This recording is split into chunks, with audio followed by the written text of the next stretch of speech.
Hey folks, welcome back to Tech News Nightly. Appreciate you being here. This is the show that used to be TCOP Daily for those of you that have been around for a while. And you may be wondering, what happened? Well, I decided to change the name and did some voodoo magic on my side so you don't have to worry about changing anything.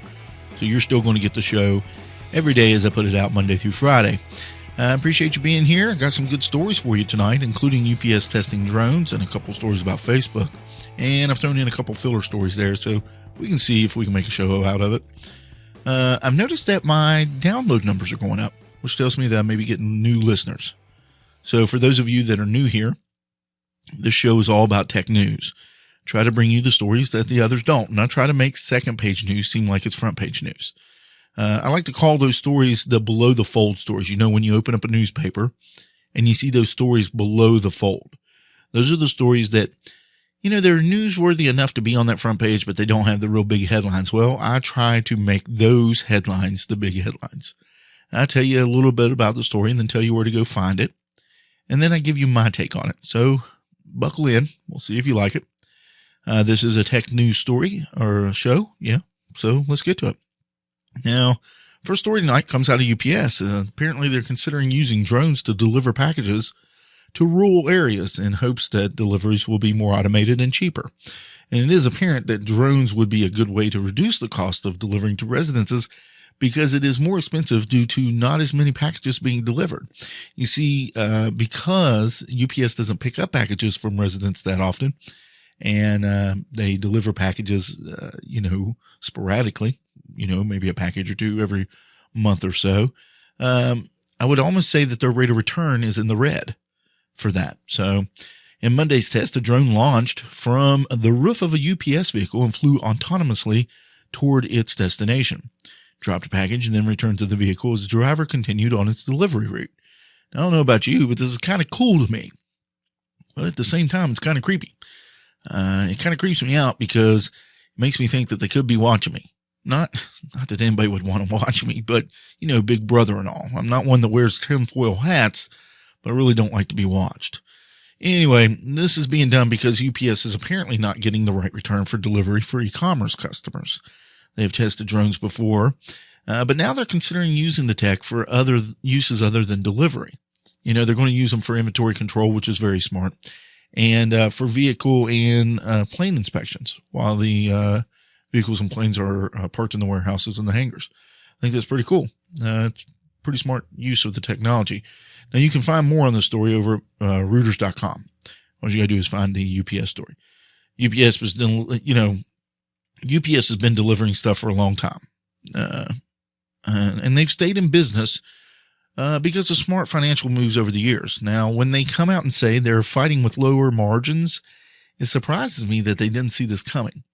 E-commerce is the way a lot of people shop these days, and it will continue to be that way or even get more, get bigger as the people see fit. Now, notice I say as the people see fit.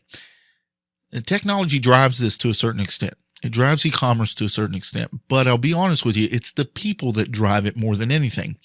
And I say this because if you've noticed the last few Black Fridays, the crowds at the stores have gone down because people are not going to go fight for that TV or that American Girl doll or whatever it is their kid wants that year.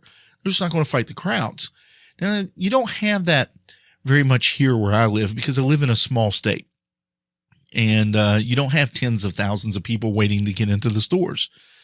But in these larger cities like Chicago and LA and places like that, there's a lot of people trying to get in these stores, and there's, a lot of violence that's involved. So, a lot of people have decided that they're just going to stay in and shop from home. Well, I know I do use e-commerce mostly for Christmas because I don't like to go out during the Christmas time of year. But throughout the whole year, people are using e-commerce. My whole setup here for podcast and video was bought online and sent to my house. So, as it goes, to be honest, I wouldn't be surprised if we don't see our mail carriers turning into droids. That'd be kind of cool to have C-3PO deliver your mail. I think it would. Of course, this is all going to be good to go as long as the drones do what they're supposed to do. The biggest thing I think people need to be wary of is that there are some people out there that are not ready to have drones flying around in their neighborhood. So there may be some shots fired, if you get what I mean. As long as they can get around that and not have any battery die or fall in someone's pool or yard, everything should be okay and work out for UPS. But I can tell you right now, there are places where I live that if a drone falls in somebody's yard, that said somebody is probably going to keep that drone for hostage and get ransom out of it. It's just the way it is. Hey, speaking of batteries, I don't know if you could have figured this out on your own, but apparently Samsung's reputation is on the downslide since the whole big Samsung battery tragedy of 2016, as I like to call it. Yeah, it looks like American consumers are a little unhappy with Samsung after the recall. In a Harris poll, the reputation of Samsung dove from 7th to 49th of the 100 most visible corporations.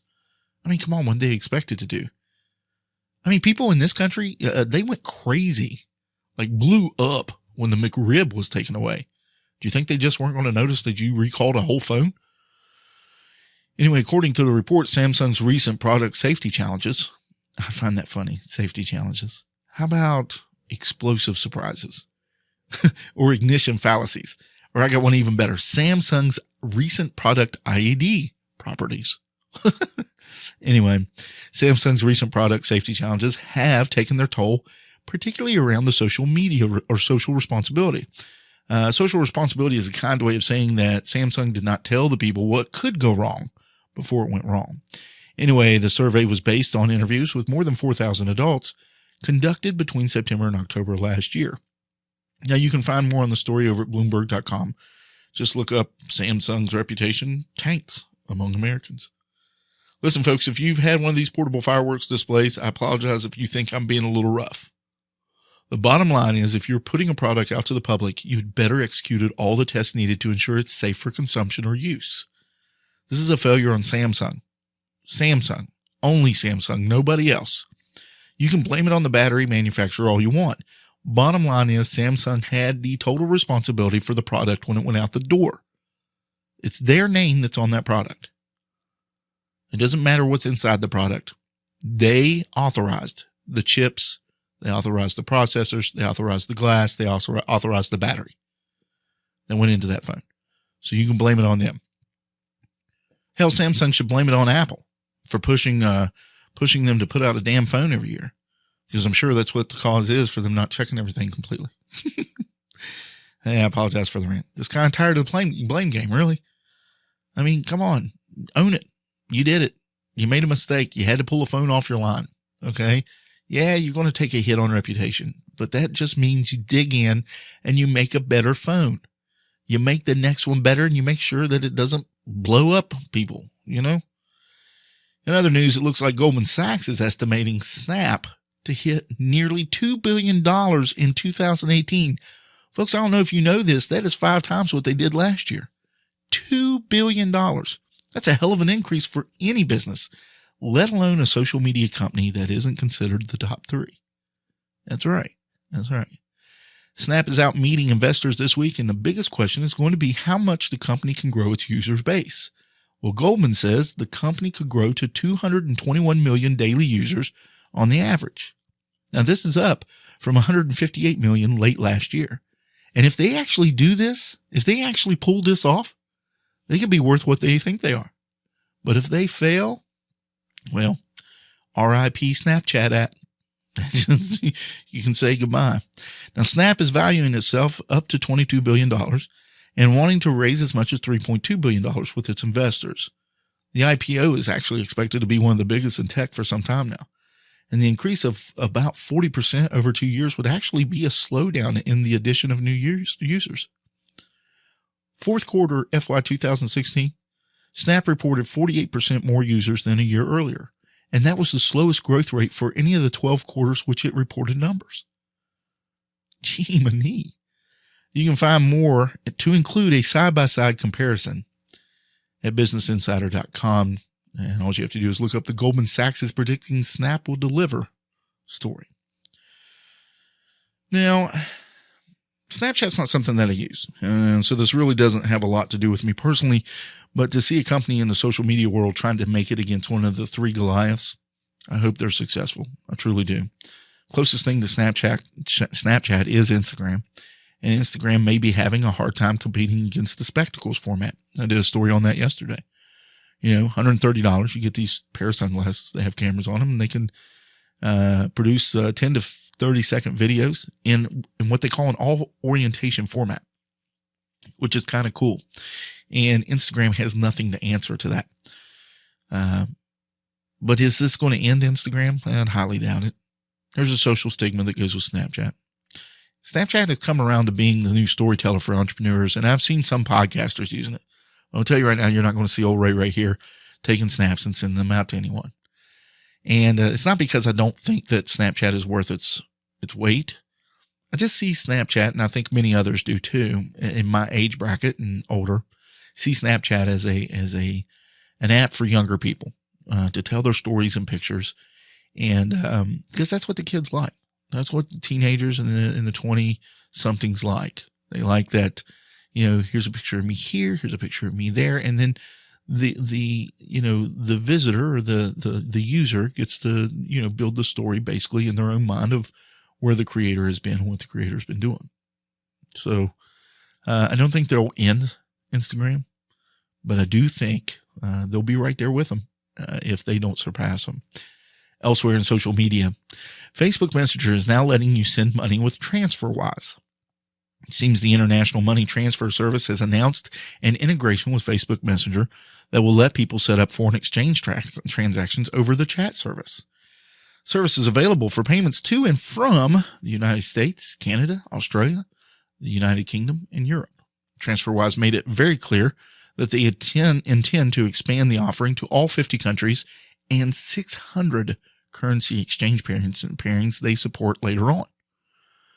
Now, launching a bot on Facebook, TransferWise joins a growing list of foreign exchange and payment companies experimenting with sending money over messaging apps, which a lot of people think will gradually replace standalone mobile applications.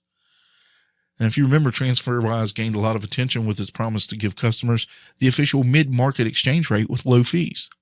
They are now trying to become the money transfer backbone for banks. Why not? They are considered one of the UK's most successful financial technology startups. They are. You can find more on the story at Bloomberg.com. Look for Facebook Messenger now lets you send money with TransferWise. Here's my take on this. Facebook is trying to keep you on Facebook. That is the focus of all of this, and I truly believe it's working. If you've been watching the tech news outlets, Mark Zuckerberg has written a manifesto that is all about living in a world based on Facebook. This is a crucial move to allow the people of Facebook to become an indigenous society. I guess we could be called Facebookians? Facebookites? Not really sure, but I'm sure King Mark will let us know.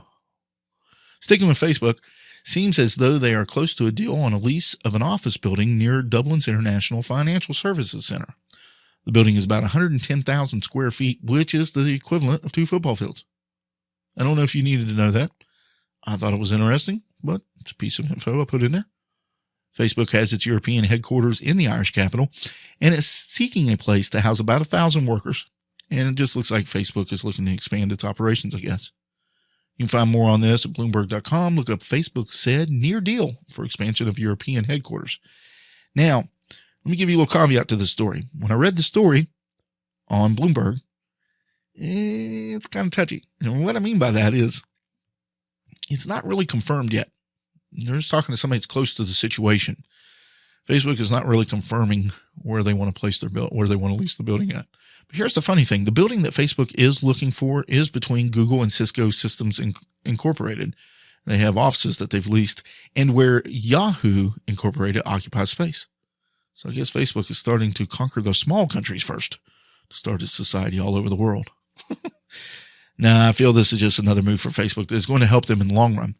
I don't know if they really need to expand their operations, but I think to be vital in the international market, you have to place yourself inside that market.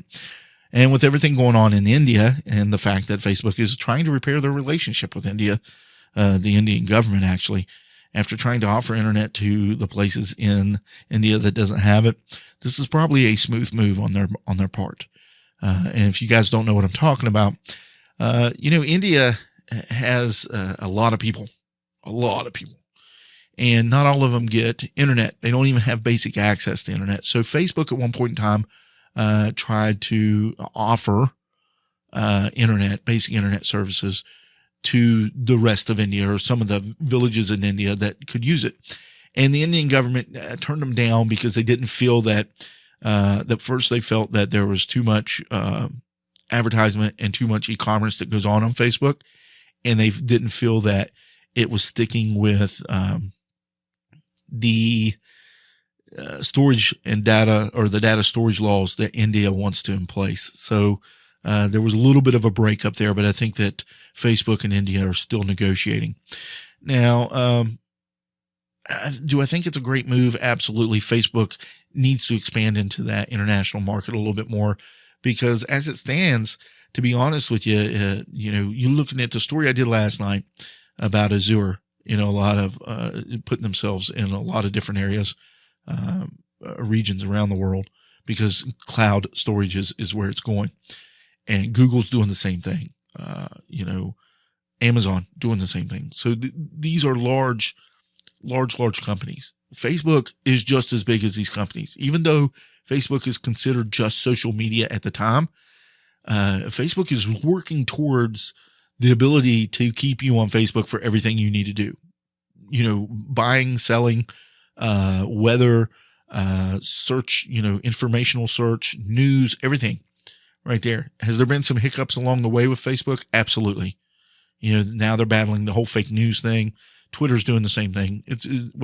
Twitter's acting like they're doing the same thing. I don't have a whole lot of faith in Twitter these days, but I do have a lot of faith in Facebook and what they're trying to do. And so this is a great move for them. They're placing themselves right in the middle of that international market, and hopefully they'll be able to do what they intend to do. Now, I don't really want to be a Facebookian, but hey, if King Mark decides to dub us all, Facebookians, and that we will live under his rule, then that's what will happen, I guess. Hey, folks, that is all I have for you tonight. I know it was a short show. I hope you enjoyed it, especially the new listeners. If you did, you should consider becoming a patron by going over to technewsnightly.com and clicking the Become a Patron banner. That will take you to my Patreon page, and you can choose which level of patron you would like to be. Now, there are some really cool rewards that goes with each level of pledging. And one of them is actually to be a producer of the show. Now, I advertise this reward because I think it's really cool. You get to tell me what you think should go into the show and what direction the show should go. Now, be aware, okay? We're still going to stick with the tech news thing or whatever, but what this does is give you a say-so in what I put in and take out of the show. You get one call a month from me, and it'll either be on a Hangout or Skype or over the phone. And we get to sit down and, for as long as we can, sit down and discuss what should go in and out of the show, and way we can advertise for the show and make the show a better show for everybody involved. So if you pledge $20 or more, you can become a producer of the show. So keep that in mind. Other things, there's some exclusive audio and video that you may get, that you'll get if you become a patron at certain levels. And, hopefully you get out there and you try to help me keep the lights on and keep this show going for a long, long time, because I like doing this show.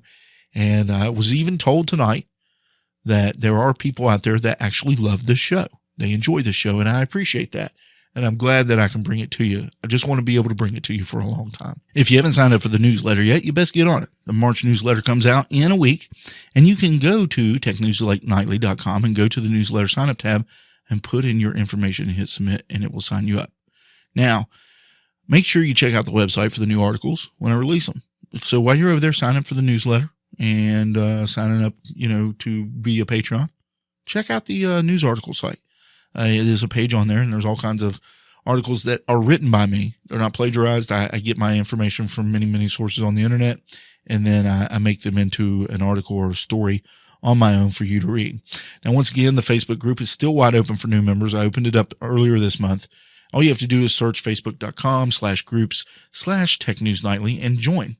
Now, the doors are open for you now to go in and look around and talk to other members. April 1st, those doors close.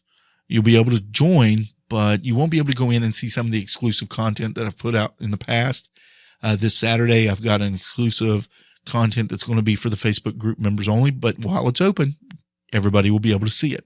So you should get over there and look about, see what you want to do. And for those of you that are a part of the Facebook group, advertise the group, see if you can get some friends to come over. Well, people, I'm glad that you were here with me tonight. It was a small show. Had a little bit of technical problems. I'm going to have to try to fix them in post. Hopefully you won't hear any of that. Until I talk to you tomorrow, be good and take care. Thank you.